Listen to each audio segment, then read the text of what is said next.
I think I could guess how the next pandemic might start, y'all. All because of this. We are literally one mistest away from eating poison for dinner. The FDA just shut down food safety quality checks, y'all. Not paused it, not reduced it, but shut it down completely. They said they're doing this because of staff cuts. So you mean to tell me the people that make sure our food is at a good quality and it's not carrying around no diseases is gone? Just like that, gone. I'm not gonna lie, y'all. You literally need to watch what you eating at this point. Because if they not even gonna tell us what's going on because they're gone, who's gonna tell us? You gotta tell yourself now. Make sure y'all washing y'all food, everything. This year do not feel real. It feel like a damn movie, y'all.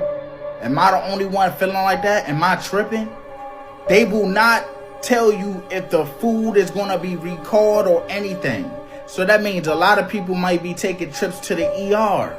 So y'all, enjoy your next bite. But don't be surprised if your stomach start turning upside down, flipping around and doing the dirty. I need y'all to tag somebody down below who's still eating gas station sushi. They need to see this. Comment down below if this scare you. And hit that like button if you think they trying to set something up.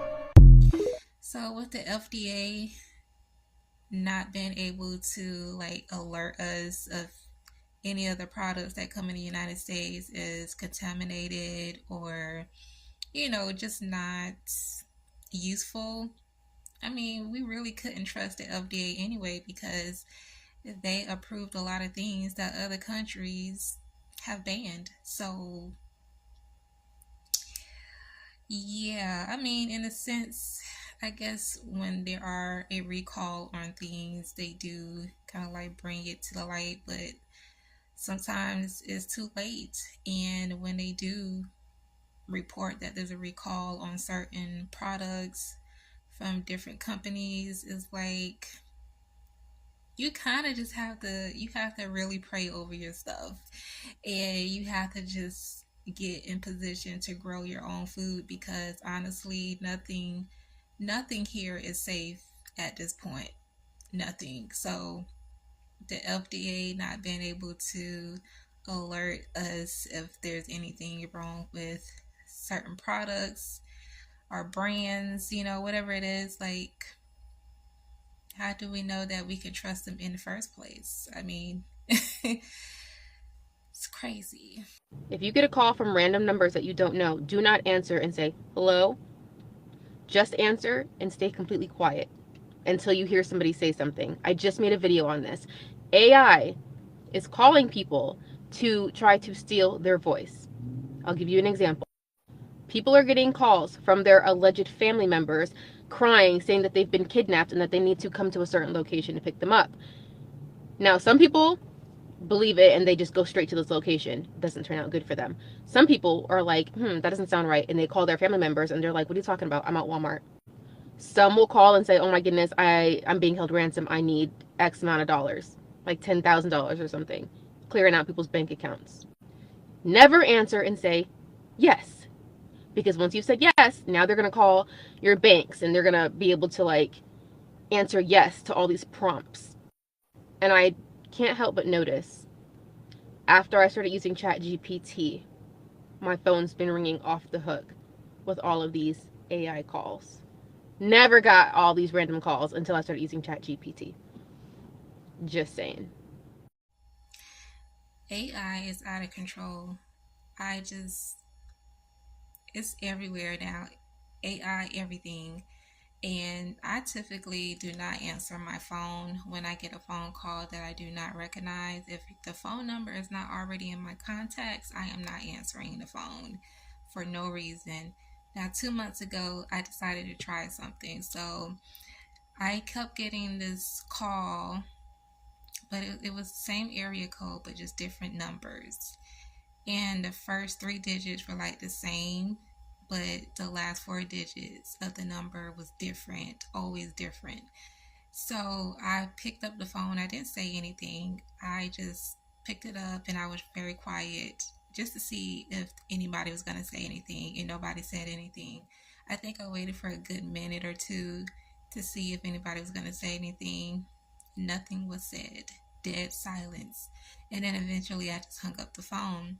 But yeah, I typically do not answer my phone because unless it's from a business, like something to do with a job or doctor or something like that.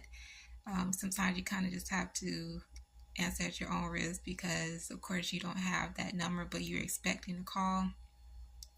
But other than that, yeah, if your number is not already in my phone, there's no sense of me answering my phone at all, period. And I usually just block them, just go ahead and block them. So, yeah. Have you wondered why The Simpsons shows something and then out of nowhere it actually happens?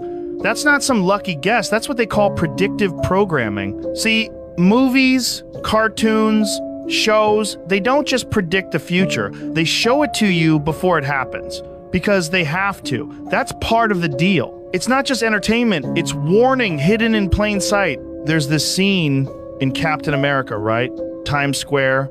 On the screen in the background, there's a mask, a Corona bottle sign, and that spiky little virus symbol. Before any pandemic was even a thing, what are the odds? But here's where it gets deep. Why show it at all? Why put the plan out there? Because, according to some beliefs, evil forces are allowed to mess with this world as long as they tell us first. A preacher once said, Jesus told the devil, you can have this world, do what you want, but you must tell them first. And that's what they've been doing. Hiding truth in fake stories, making it look like just fiction. So when it all happens, we don't question it. We just say, that's weird, and move on. But it's not weird. It's planned. It's a rule, and they've been showing us for years. We just didn't want to see it. The Simpsons have been predicting things for a long time now, and it's so crazy because a lot of the stuff have come true.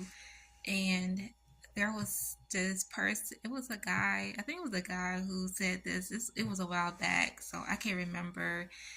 But I remember hearing someone say they think that they got a lot of their predictions from a psychic or whatever, but I don't know. But I do know that a lot of the stuff that they have predicted over the years, a lot of it have come true. So that's kind of scary to think about it. But I mean, they be doing this for years, like in the movies, TV shows, like they have it hidden in plain sight. They just make it look fictional. They just be like, oh, it's not true. This stuff is just made up. We're just very creative creators who put the storyline together and turn it into a movie or a TV show or whatever. But a lot of it has some truth to it. And just thinking about it, when I was a little girl, Beauty and the Beast was one of my favorite movies. Like, I used to love that movie. Like, I knew everything, every part of that movie. I knew it was going to happen right after this scene. I knew the words, everything, the song, the theme songs. Like, I knew it all. That was my movie. And now, becoming an adult, thinking back, I'm just like, yo, like they really played us, like telling you like it's okay to fall in love with a beast. Like, come on now, like seriously. And the crazy thing is that there's witchcraft in the movie because the prince, I can't remember what his name was, but he was a prince. He was actually a man, but he was cursed. There was a spell that was brought upon him, and he turned into this hideous beast. And so it was, if I can remember, it was like a rose that was in this glass case or whatever. And it was just like every time the petal, like I guess it was like a time limit on this curse being broken. It had to be broken in order for him to go back to being a man, a human. um he had to be kissed before the last rose petal fell or whatever. But if he didn't find a woman, a princess, I guess, to kiss him to break the curse, then he would stay a beast forever. And so it's crazy, right? But yeah, they've been doing this, and it's ridiculous. Can you imagine living with someone that you know is trying to end your life? This hidden camera captures a moment this woman puts bleach inside her husband's coffee maker multiple times a day. This is Robbie Johnson, and he began setting up cameras all around his house when he started to notice that his coffee was tasting a little off. He wasn't really expecting to catch anything, but when he looked back at the footage, he was shocked. His wife Melody is seen pouring a substance inside his coffee maker every single day before he brewed the coffee. Robbie got testing strips, and each time it tested positive for chlorine. At this time, Robbie and Melody were in the process of a divorce, but they were still living together. Robbie pretended to drink his coffee every morning and continued to gather evidence so that he can go to police. But when he showed police all this footage, they said that they couldn't see exactly what Melody was pouring into the coffee maker, so he couldn't prove it. So Robbie had to set up even more cameras around the house with different angles so that he can prove that Melody was in fact poisoning him. Melody was charged with attempted murder, and I bet this guy will never let anyone else make him a coffee again. That woman poisoning her husband is real work, okay? Like, why would you do that? Like, you must don't value your freedom. I guess she didn't think she was gonna get caught, but thank the Most High for cameras that those exist, because just imagine if he didn't have the evidence to prove that his wife was putting bleach in his coffee, okay? She would still be out there somewhere, probably doing it to the next man that she's about to divorce because, for whatever reason, she feel like she needs to poison him. That's crazy. But actually, story time, real quick story time. So when I was a little girl, I remember my step grandmother, her father had met this younger woman. He was like in his late 60s, and this woman was in her 40s. And she didn't even look like she was in her 40s. She looked like she was like 20 something years old. And she was very pretty. And, we were trying to figure out, like, why are y'all together? Like, it just didn't make any sense because, he's almost 70. She's in her 40s. And, like, it just seemed like they didn't have anything in common. And yeah, it was just kind of weird, but we just went with it, whatever, that's who he wanted to be with.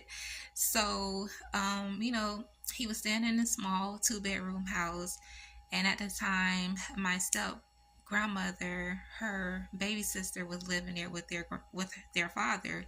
So it was only 2 of them staying in the house at the time, but things got serious with him and the girl that he was dating.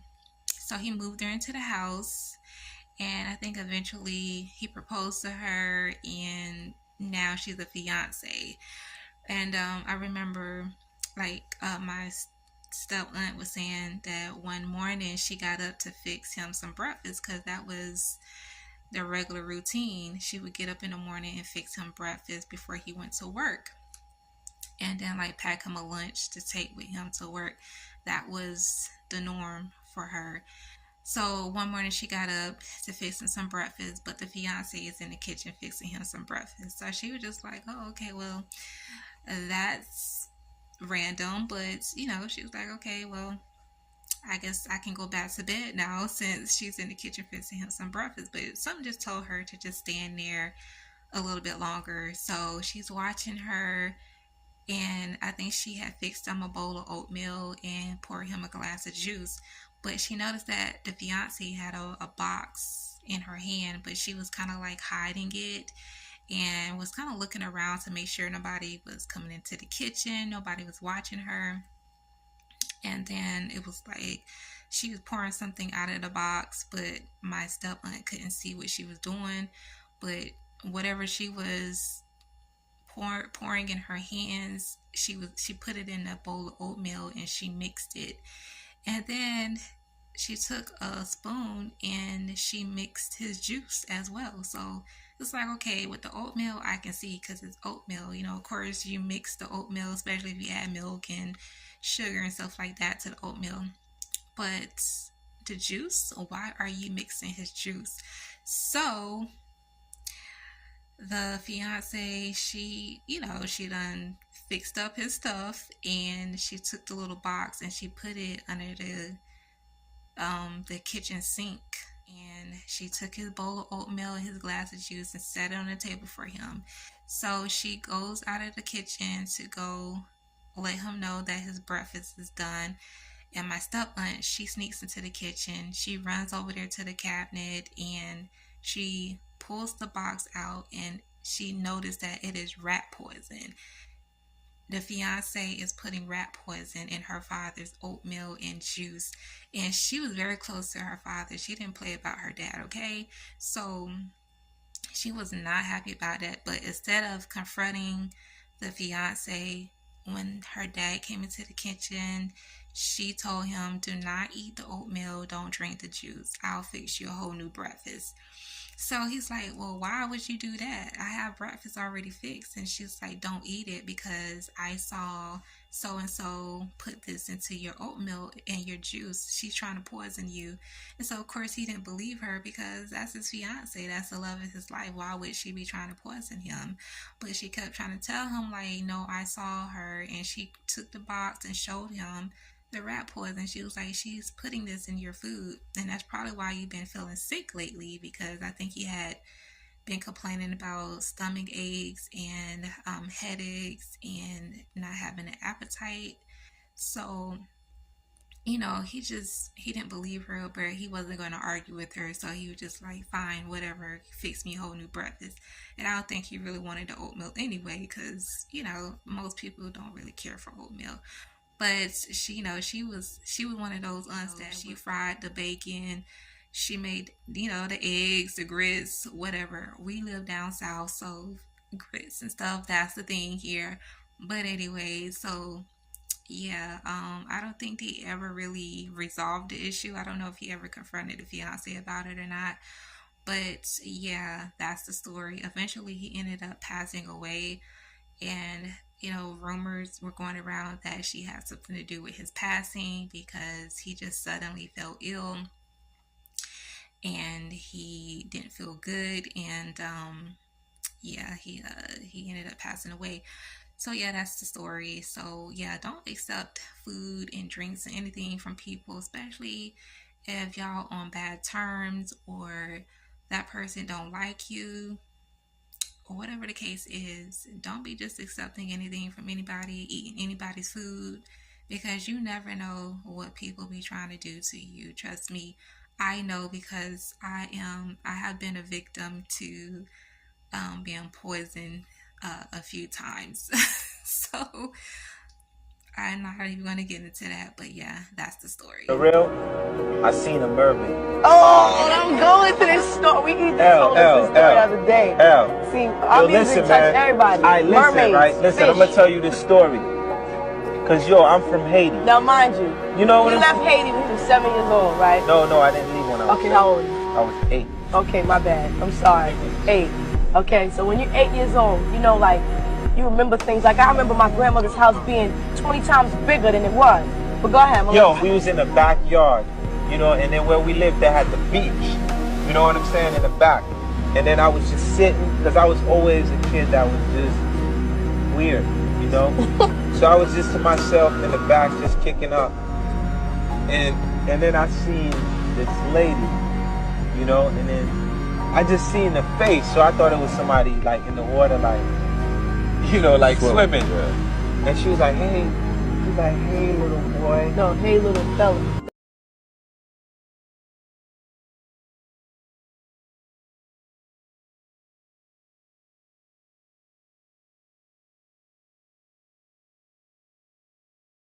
Wyclef saying he saw a mermaid when he was a little boy. I believe him. Okay, I believe him. Like, I did a video where I shared that when I was a little girl, it was I don't know if it was like if she was a mermaid or if she was just an agent of the Marine Kingdom that just picked a victim and brought them to the ocean, but I had my experience, so y'all check out that video. But yeah, I've seen mermaids, I've seen a marine kingdom, and I was a little girl when I saw the marine kingdom. But yeah, this video is very old because Wyclef and Lauryn Hill and them, they look so young. They were very young, you can tell. And why is Lauryn Hill trying to keep him from sharing his story about him having an encounter with a mermaid? That was crazy. But yeah, I used to not believe that mermaids were real. I thought it was just like some made up fictional thing. But when I actually saw it, actually had a close up encounter with the hideous looking mermaid, and I saw all the other mermaids and just the marine kingdom itself. I mean, the marine kingdom like was very beautiful. It was beautiful, but it was kind of eerie at the same time. I don't know why anybody would get excited about seeing mermaids and stuff like that. If you see them, man, you better go the other way. Just plead the blood of Jesus. That's what you do. You plead the blood of Jesus, because there ain't no way I'm friend to befriend a mermaid, okay? But yeah, that footage is crazy. I never seen this video before of Wyclef and Lauryn Hill and them just sitting there talking with him. But that's interesting that he shared that. If you hear a knock at your door while you at home, you say, who is it? They don't say nothing. Go sit down. Don't even worry about it. You know some people still open the door up. And if you don't see nothing at that door, you just let something in your house. It wanted to come in your house.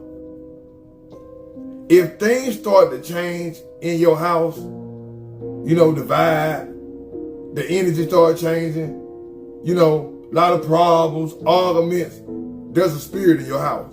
There's a demon in your house. Some of y'all let things in your house, but open your door. If nobody's saying their name, I don't see nobody outside, I'm not opening my door. That's how demons get in for how. Especially people that's kind of busy, moving around. They think it's their husband or wife coming home, or their cousin or friend coming over. And the whole time there's a demon coming over to run over you and take control of your life. Y'all be careful. Don't open that damn door, you'll hear nobody. He is absolutely right. If you hear some knocking at your door and you ask who it is and they don't say nothing, or you look out the peephole and you don't see nobody, you better not open your door, because you don't know who's standing to the side where you cannot see them. They may be in a blind spot, or you might be letting in an invisible visitor that you don't want in your house, okay? Because that's really foolish to open your door knowing that nobody out there, nobody said anything. That doesn't mean go open your door. But I do have a little story time. Like when I was a little girl, and me and my cousins, my uncles, we all around the same age. Okay, my grandfather, he had a lot of kids. Okay, so a lot of my uncles around the same age as me, so we pretty much grew up together. And I remember one morning we all was sitting at the table eating breakfast, and there was a knock at the door. So we were all kind of just looking at each other, and at this time, my grandfather and his wife, I don't think they weren't married at the time. I don't remember if they were married at the time. I think they might have been engaged, him and my step grandmother. But they had left to go out or whatever. I think he had a doctor's appointment, and so they had left, and so it was just us there, and my aunt, she was the oldest, so she kind of was like in charge of everything. So we're sitting at a table eating breakfast, and there's this knock at the door. We wasn't expecting anyone, and we were just like, well, it couldn't be, it couldn't be my grandparents, because they have a key to the door, so they have no reason to knock. But anyways, my aunt, she, even though she was the oldest, she was still a kid. You know what I'm saying? Like, she was like probably 12. I want to say she was around 12 at the time, 12 or 13. And so she goes to the door. She asks, "Who is it?" Nobody said anything. And so instead of just looking out the window, she just opened the door. And when she opened the door, she was like, she felt a breeze go past her, but she didn't see anybody at the door. So, we all kind of just got really quiet, and it was like the atmosphere just kind of changed. It was just something, like something entered the house when she opened the door. Whatever it was at the door, she let it in. And weird stuff start happening in the house. Okay, so yeah, do not ever open your door if nobody's at the door that you can see. Just don't open your door at all. Like, just don't do it. You're not expecting anyone, you don't know the person, you don't see nobody, you don't hear nothing, don't open your door. That's just one of the things that you just don't do. So yeah, that was a crazy situation right there where, it was just weird things happening in the door. And like we would just hear knocks around the house, like knocking. Like this thing knew that it was creeping us out and it wanted to play with us. And it was knocking on the wall. It was just the chairs just moving from the table on its own, just hearing like footsteps and stuff. It was just weird. And we had told my grandparents when they got home, and my step grandmother was like, she looked at her and she looked at her daughter and she was like, "Why would you open the door? You know better than that. I done taught you not to open the door if you hear a knock, and if there's nobody at the door and nobody say anything, you do not open the door ever." She was like, "That means you done let something into this house, and now she was like, I gotta cleanse the house because you done let something in." Like, yeah, that was a crazy story though, but that's it. Thank you guys for tuning in. I see that you guys kind of enjoy these type videos, so I'll try to do more often, but I just figured I'd do a little twist and just share my view on the video and just throw in a little story time in relation to the video. But yeah, thank you guys for watching. Love you all. May the Most High bless you all.